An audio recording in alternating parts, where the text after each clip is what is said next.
866. New rules from the Saudi government have been put in place to make it harder for charities in Saudi Arabia to become donators to extremist causes both inside and outside of the kingdom. The Saudi public prosecution has banned the establishment of private websites to collect donations for charitable work outside the kingdom in an effort to stop funds being sent to terror groups. This is according to a report in the Saudi Okaz newspaper, relayed, which is in Arabic, relayed by the Middle East Monitor. A statement issued by the government body explained that the punishment for anyone who is proven to have committed a cybercrime by creating websites for terrorist organizations will be 10 years in jail and a fine of $1.3 million. The Saudi public prosecution affirmed that donations can only be made through, quote, official authorities concerned with receiving charitable relief and international humanitarian donations. Richard, I made this my one big thing this week because I feel like I still get a fair amount of questions and comments on Saudi Arabia and terrorist financing.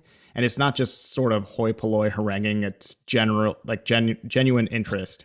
How is Saudi doing on curbing terrorist financing? Is it curbing terrorist financing after 9/11, of course? That was the big story, was not only that 15 of the 19 hijackers were Saudi, but that there was sort of an unregulated Islamic finance, not Islamic financing, but using of Islamic charities to then wire money into nefarious hands. And this is just like we discussed. It's one of those things where perceptions now lag a little bit behind the reality today. It's one of the areas in which the U.S. and Saudi Arabia work most closely together. The State Department releases an annual report on terrorist financing every year, and the latest available shows really just all plaudits for Saudi Arabia. The U.S. And Saudi Arabia set up a terrorist financing targeting center. Saudi Arabia is a member of FATF and MENA FATF. Really, Saudi Arabia has all but defeated, and we talked with Colonel Brad Gandy about this, has all but defeated terrorism and extremism within its own borders, at least, from ISIS and Al-Qaeda. And now it's really working on making sure funds don't go abroad. Richard, you saw last year that Saudi Arabia announced that the kingdom will stop funding mosques in foreign countries. All of this stuff is just sort of like, it's not really widely known, but in fact, Saudi Arabia is now one of the toughest countries on terrorist financing out there. So I thought this new story, which came out this week, that they're taking the next step to prevent digital charities, online websites and the such from raising money from charitable Saudis during Ramadan and really as with zakat as one of the 5 pillars of Islam. Just fascinating and shows real actual change happening in Saudi Arabia right now on an important front. I don't think I can add anything. I mean, that's really well done. And by the way, that's in Lucian does the featured P1 in our, what we call it, P1 feature in our daily newsletter, Sustig Review, which please do subscribe. It's free. And he did that today, and it captures a lot of that, even more so in this. I think you're right. There is Saudi, U.S. State Department does a country report on terrorism every year.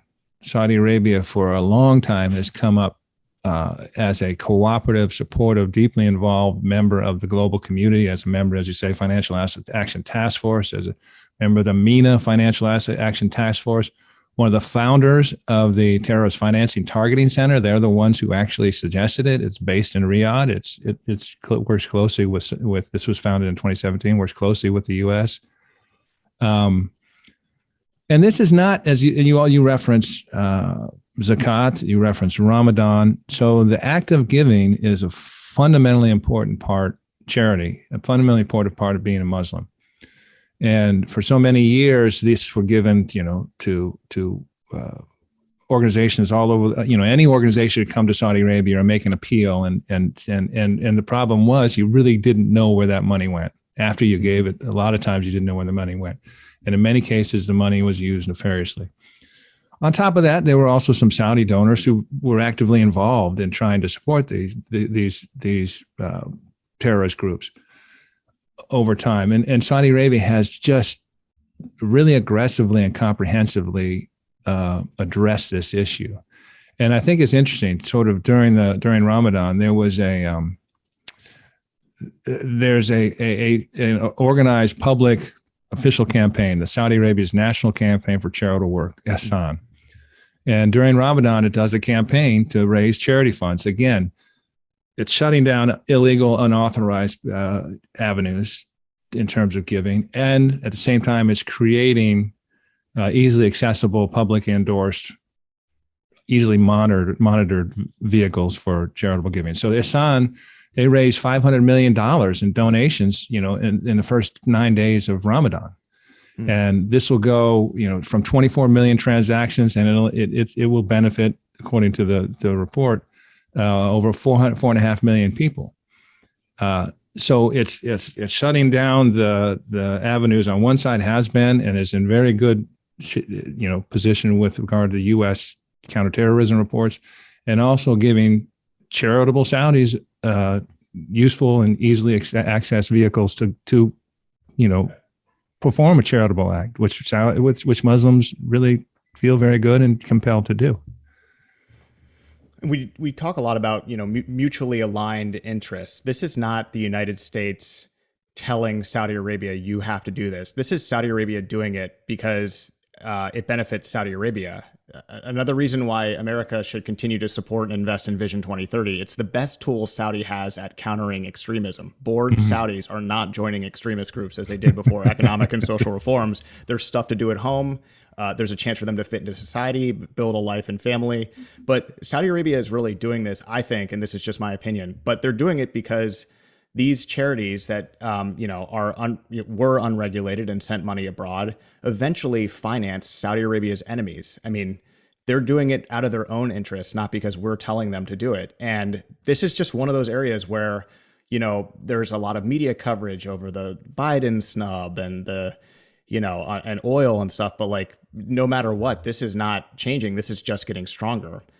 This sort of U.S.-Saudi partnership to fight terrorism financing. And this is why we can't just throw the relationship away because of, personal differences between, U.S. leaders and Saudi Arabia. But I just thought this was interesting. It's sort of for so long, and we talk about this all the time, Richard, there's a Khashoggi and a Yemen paragraph in almost every news report on Saudi Arabia. They're the top concerns or criticisms of Saudi Arabia in a news report. You sort of have to put them in. It used to be, school books and education and terrorism financing. And these are things that Saudi Arabia resolved or is working hard to resolve. So they're no longer at the top of their list of criticisms of Saudi Arabia. So, but there's no mission accomplished banner that we throw up for them. It's just they're doing it to make sure that there isn't homegrown terrorism financing in Saudi Arabia so that they can have a vibrant society. Well put. I like that. I'm not gonna tarnish that close. That was really nice. Oh, thank you.